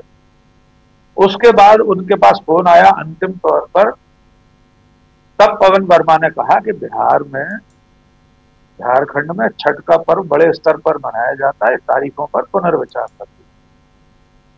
टकासा जवाब दे दिया राजीव वर्मा ने। ये मेरे शब्द नहीं है, क्षमा कीजिए, राजीव कुमार ने। पवन वर्मा ने आधे पेज का आर्टिकल लिखा है, देश के बड़े एक अखबार में छपा है। चुनाव आयुक्त ने आधे मिनट में उनको टरका दिया और कहा कि तारीखें नहीं बदली जा सकती, साहब हमको सब पता है तीज त्योहार क्या होती है। और उस टेलीफोन के बाद 2 दिन बाद भारतीय जनता पार्टी के किसी पन्ना प्रमुख ने दरखास्त दी होगी, तो उत्तर प्रदेश की 9 सीटों सहित केरल और पंजाब की सीटों के उपचुनाव की तारीख 20 नवंबर पर। तो ऐसे में राजीव जी, अगर आप निष्पक्षता की उम्मीद कर रहे हो अपने नाम राशि से, आप एक राजीव कुमार आप हैं आप जैसा निष्पक्ष पत्रकार देश के सामने एक राजीव कुमार बे हैं, लेकिन आप राजीव रंजन हैं, ये अंतर है। इसलिए चुनाव आयोग से हमें उम्मीद नहीं करना चाहिए। अमलेंदु जी ने बहुत गंभीर खबर हम लोगों को बताई है कि अगर डाक मतपत्रों की मांग अचानक झारखंड में इतनी बढ़ गई है, इसकी खबरें सामने आई हैं, किसी वेबसाइट पर है, तो इसके पीछे क्या वजह हो? क्या इस चुनाव में कोई बहुत ज्यादा अतिरिक्त शासकीय कर्मचारी ड्यूटी में लगा दिए गए जितने हर बार नहीं लगते थे? या वृद्धावस्था के नाम पर या अस्वस्थता के नाम पर जिन्हें घर से वोट देने की इजाजत है, ऐसे लोगों की संख्या बढ़ गई है?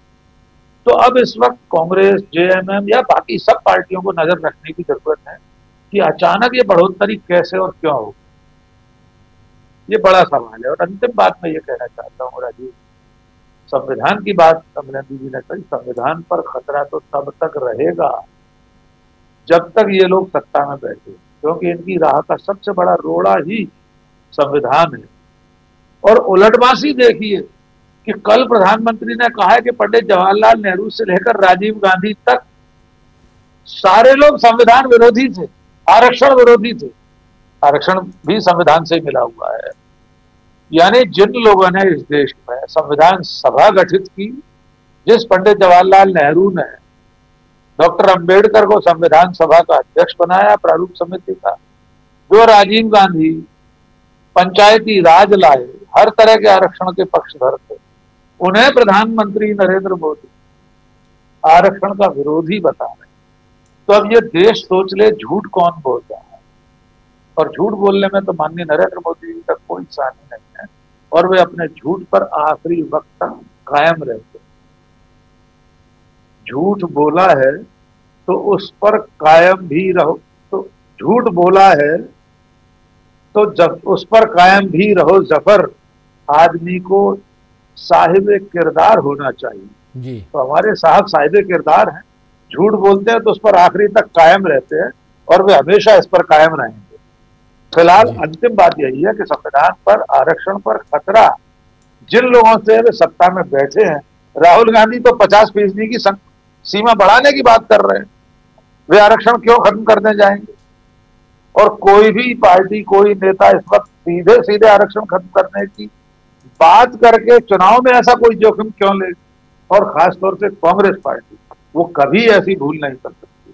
जी राजीव जी, झूठ की बात आप कर रहे हैं। अर्जुन राम मेघवाल जो आज गए चुनाव आयोग, और उन्होंने उसके बाद मीडिया को बताया है कि नहीं, एक शिकायती चिट्ठी लिखी है चुनाव आयोग को। जो चिट्ठी वहाँ लिखी है उसमें जो लिखा है कि जैसी उम्मीद थी उसी अनुसार उनके यानी राहुल गांधी के प्रचार और सामान्य आचरण में के विशिष्ट पैटर्न के अनुरूप राहुल गांधी का भाषण झूठ और मिथ्या से भरा हुआ है, जिसका उद्देश्य भारत संघ के राज्यों के बीच असंतोष, शत्रुता और दुर्भावना पैदा करना है।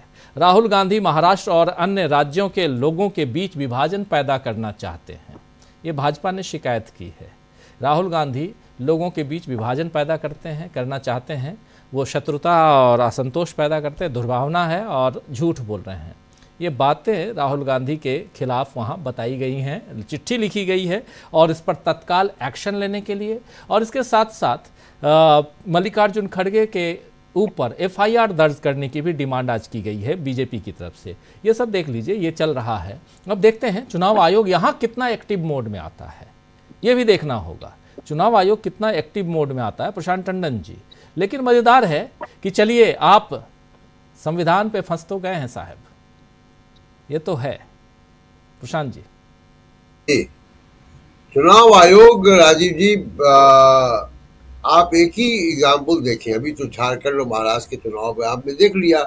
अभी डॉक्टर पाठक भी बता रहे थे कि डीजीपी का कैसे एक तरफ कुछ और फैसला है, दूसरी तरफ कुछ और फैसला, उसके बाद दबाव बने, तब ये हुआ। अभी आपने प्रोग्राम की शुरुआत में कल्पना सोरेन का एक वीडियो दिखाया, उनको जनसभाओं में जाने से रोक दिया गया। जाहिर सी बात है कि वो स्टार प्रचारक हैं, विधायक हैं, उनको मालूम है कि कितने समय में प्रचार बंद होगा, कब तक हम कर सकते हैं, उनको रोक दिया गया। मुझे कोई रिसर्च करके बता दे कि क्या चुनाव आयोग ने बीजेपी के किसी नेता को रोका है कभी, किसी भी वजह से, या ऐसा कोई आपको प्रमाण मिलेगा ही नहीं। अब आप देखिए कि राजीव कुमार की बातें, अब बीजेपी, अभी आप बता रहे थे कि बीजेपी के एक एमपी है महाराष्ट्र में, जो लड़की बहना की लाभार्थी कांग्रेस की पब्लिक मीटिंग में गई, उनके लिए कह रहे कि इनके फोटो खींचो और इनको हम देखेंगे। जी, देखेंगे मतलब खुली धमकी है। ये धनंजय महादिक हैं, बीजेपी के नेता हैं। क्या मतलब कोई आकाशवाणी होनी चाहिए जैसी कि चंद्रचूड़ साहब को हो गई, तब उनको समझ में आएगा कि ये मॉडल कोड ऑफ कंडक्ट का वायलेशन है। ये कैसे उनको समझाया जाए जब वो फॉर्मर डिप्लोमेट, राजदूत कई देशों के रहे, पवन वर्मा का फोन नहीं उठा रहे, तो किसको कौन समझाएगा उनको? और जो बीजेपी के नेता वहां चक्कर काट, जेडीयू के वो वाइस प्रेसिडेंट भी थे, आप याद कीजिए। हाँ, ये आईएफएस पवन वर्मा जेडीयू के आकर रिटायर हुए तो नीतीश कुमार के संगी, और वहाँ उन्होंने एक अच्छी जिम्मेदारी फिर राज्यसभा में, और जब ये बीजेपी के साथी बन गए तब इन्होंने उनका साथ छोड़ा है, याद कीजिए। और भारत सरकार के प्रवक्ता रहे। जब मैं रिपोर्टिंग करता था तो ये जेएसएक्सपी हुआ करते थे, तो भारत सरकार के विदेश मंत्रालय के प्रवक्ता थे पवन वर्मा, और अब तक जितने प्रवक्ता हैं उनमें एक विशेष स्थान रखते हैं। तो उस वक्त जब वो प्रवक्ता थे तो मेरे ख्याल से ये राजीव कुमार जी किसी जिले के जिलाधिकारी रहे होंगे, जो भी है। तो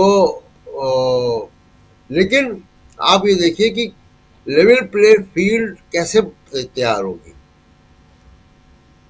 आपको मैं अपने तजुर्बे से बता सकता हूं, और कोई भी इसको आप तमाम लोग जानते होंगे, किसी शहर में किसी रसूखदार आदमी को के खिलाफ कोई जब आरोप लगता है और उस पर हंगामा खड़ा होता है, तो थानेदार उस रसूखदार आदमी को बुलाता है अंदर, इस नाटक के लिए कि वो पूछताछ कर रहा है उससे।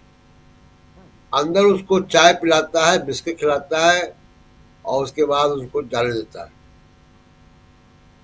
और फिर वो जिसकी कंप्लेंट है उसको थाने में बुलाता है, और उसके बाद वो क्या करता है थाने में हम सब जानते हैं। ये सामान्य व्यवहार है भारत की पुलिस का। तो बीजेपी के जो नेता बुलाए जा रहे हैं चुनाव आयोग में या अपने आप जा रहे हैं, वो उसका जो टेम्पलेट है वो यही है कि उनको बुला के एक तमाशा खड़ा किया जा रहा है कि देखिए हमारे पास तो इनकी भी कंप्लेंट आई है, बजाय कि राजीव कुमार खुद एक्शन ले कांग्रेस के नेताओं पे या विपक्षी नेताओं पे। तो बहुत साफ स्पष्ट तौर पे दिख रहा है कि, और केवल झारखंड और महाराष्ट्र के चुनाव में नहीं, क्योंकि ये चुनाव भी हो रहे हैं तो हम चर्चा कर रहे हैं, या उपचुनाव जो उत्तर प्रदेश में हो रहे हैं तो हम चर्चा कर रहे हैं। लगातार चुनाव आयोग का रवैया पक्षपातपूर्ण है और बहुत बेशर्मी के साथ पक्षपातपूर्ण है। वो लोकतांत्रिक किसी भी मर्यादा को मानने को तैयार नहीं है। उनको प्रेस कॉन्फ्रेंस करने का तरीका नहीं मालूम है, पत्रकारों से कैसे बात की जाए उनको ये नहीं मालूम है। वो कोई मुशायरे में पत्रकार नहीं जाता है, वहाँ पे मुशायरे को कवर करने वाले पत्रकार दूसरे होते हैं, उनकी बीट दूसरी होती है, वो सांस्कृतिक समझ के लोग होते हैं। जो चुनाव आयोग जाता है वो चुनाव आयोग का पत्रकार होता है, लेकिन उसको वो शायरी सुनाते हैं वहां पे बैठा के। तो और सुप्रीम कोर्ट को हम क्या कहा जाए, सुप्रीम कोर्ट के सामने एक मौका आया था चुनाव आयोग को ठीक करने का उन्होंने वो 2 मौके गंवाए जी। एक नियुक्ति का और ईवीएम का, दोनों मौके उन्होंने गंवाए और देश को एक ऐसे मोड़ पे छोड़ दिया है जो इनकॉम्पिटेंट, पक्षपात लोकपूर्ण, मतलब मैं इनकॉम्पिटेंट भी कहूंगा कि कार्यकुशलता का भाई सवाल है, केवल पक्षपातपूर्ण नहीं है। तो कार्यकुशलता का भी मामला है, इनकॉम्पिटेंस भी है और बायस भी है, दोनों बातें हैं। और वो ऐसा व्यक्ति, ऐसे लोग चुनाव आयोग में बैठे हुए हैं, संवैधानिक संस्था में, तो इस देश का क्या मतलब, संविधान को खतरे की जो बात हो रही, संविधान को खतरे की बात तो संवैधानिक संस्थाओं में बैठे हुए लोगों की वजह सबसे ज्यादा है। बिल्कुल। बीजेपी आरक्षण में क्या करेगी तो हम लोग सब चर्चा करते ही रहते हैं। संविधान को बड़ा खतरा तो राजीव कुमार जैसे लोगों से है जो संवैधानिक संस्थाओं में बैठे हुए और संविधान का पालन नहीं कर रहे। उसका बेसिक सिद्धांत चुनाव का है लेवल प्ले फील्ड, समान अवसर। आप समान अवसर कहां दे रहे हैं? तो विपक्षी पार्टियों को, मीडिया को, सामाजिक कार्यकर्ताओं को, जो भी इस चुनाव की प्रक्रिया में लोग हैं, चाहे वो मास बेस्ड ऑर्गेनाइजेशन, चाहे किसानों की संस्थाएं हैं, चाहे वो आदिवासियों की संस्थाएं हैं, उन सब को चुनाव आयोग की करतूतों पे जरूर निगाह रखनी चाहिए, पैनी निगाह रखनी चाहिए। राजीव जी बिल्कुल, चुनाव आयोग पर सबकी निगाहें टिकी हुई हैं, लेकिन चुनाव आयोग क्या खुद को या ऐसे संवैधानिक संस्थाओं में जो लोग बैठे हुए हैं उनको, या जनता के बीच से चुनकर जो लोग गए हैं उनको नहीं समझना चाहिए, नहीं सोचना चाहिए कि कम से कम भरोसे पर तो कायम हम उतरें।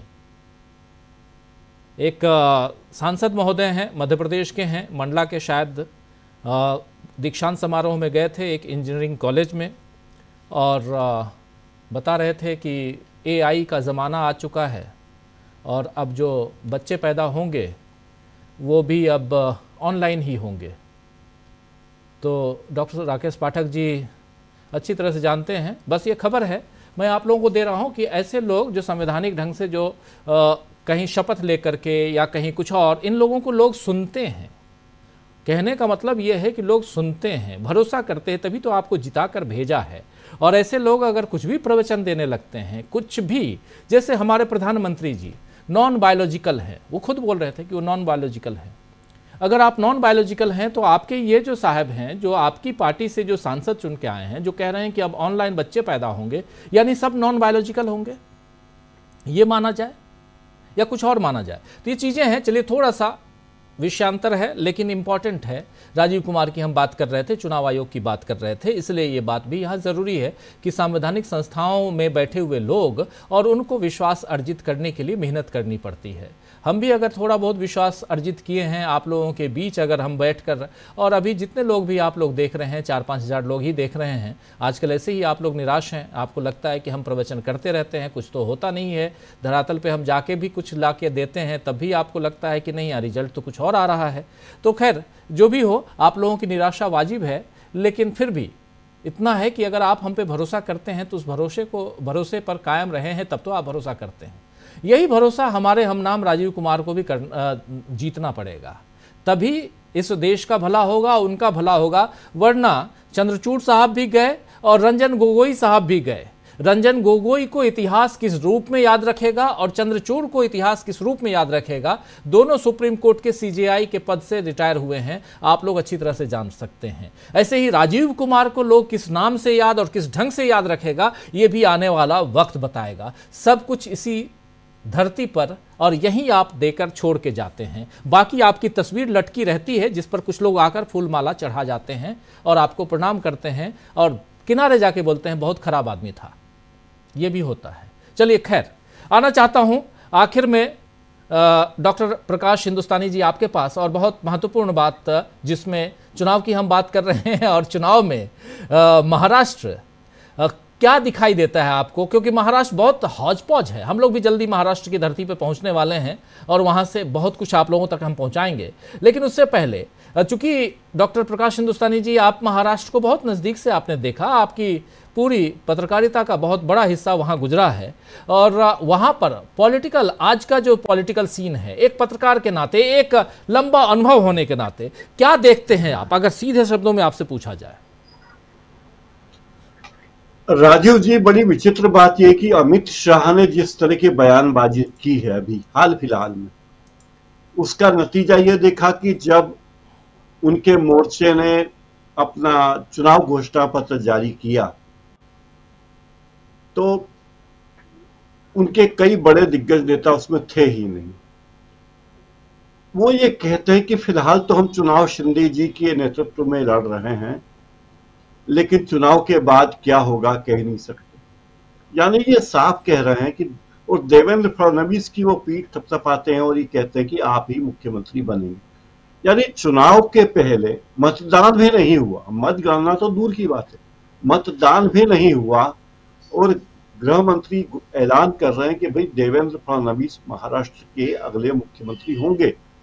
अपनी ओर से उन्होंने ऐलान कर दिया। तो जो बात आप चुनाव आयोग के बारे में कह रहे हैं, उसी की वैसा ही शक फिर पैदा होता है कि इतने कॉन्फिडेंस से आप कैसे कहते हैं, ये आत्मविश्वास आपके पास कहां से आया और अभी क्या स्थिति है आपकी। तो जब आपके पास कुछ है नहीं और आप ये दावा कर रहे हैं कि अगले मुख्यमंत्री ये होंगे, तो किस आधार पर कर रहे हैं?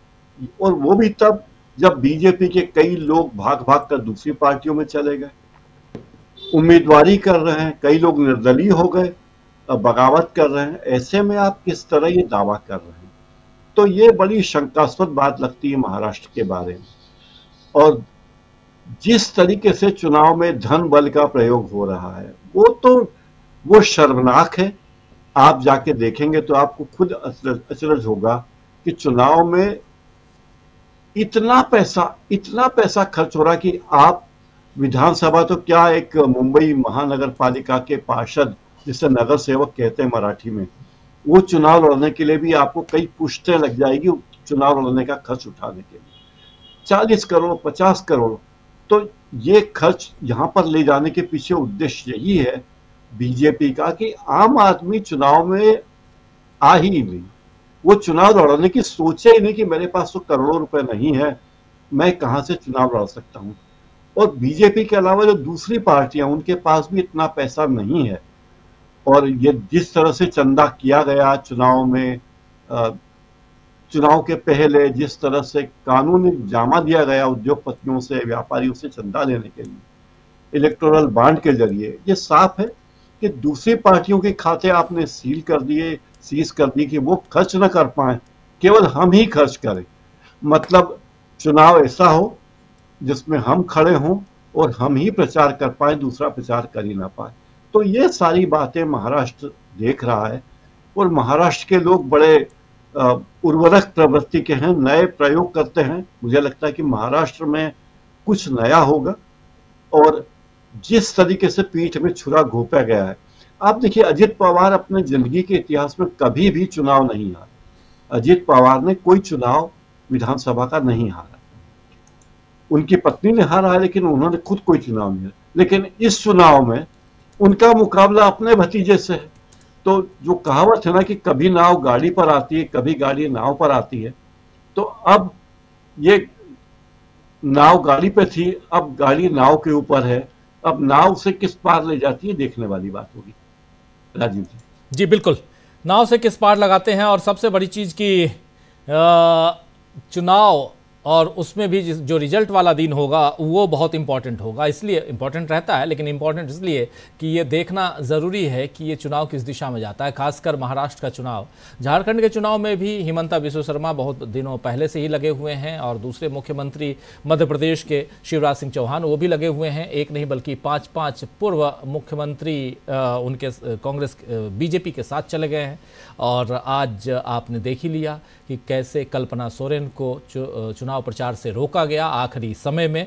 और ये सब कुछ है, यानी सारे हथकंडे अपनाए जा रहे हैं, लेकिन चुनाव में रिजल्ट क्या आएगा ये देखना दिलचस्प इसलिए है कि यहाँ एक सर्टिफिकेट राजीव कुमार को भी लेना है। इंतज़ार हम सब कर रहे हैं।